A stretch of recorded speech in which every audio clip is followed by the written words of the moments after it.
Assalomu alaykum. Hyundai Avante MD avtomobilimiz 2015-yil 92 ming kilometr yuribdi. Benzin 1.6 ob'yom 6 million 200 ming won, $4,300 shunga to'g'ri keladi. Kuzov toza mashinamiz. Urilgan, qirilgan joylari yo'q. Talon holatlari ham mana normal holatda. Kilometri kamligi uchun mashinamiz qimmat. 6,200 ming. Kilometr kam bo'lsa-da, mashina qimmat yuradi. Sidana holatlari. Qurilmagan mana normal holatda. Mashinamiz kalit tushadi. Monitori ham yo'q.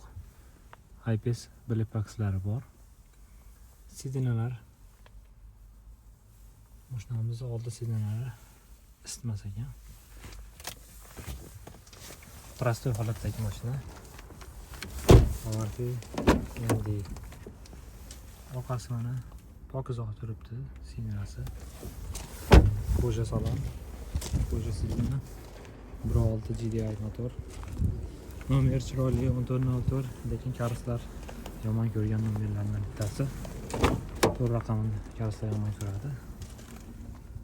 6,200 ming, $4,300 to'g'ri keladi.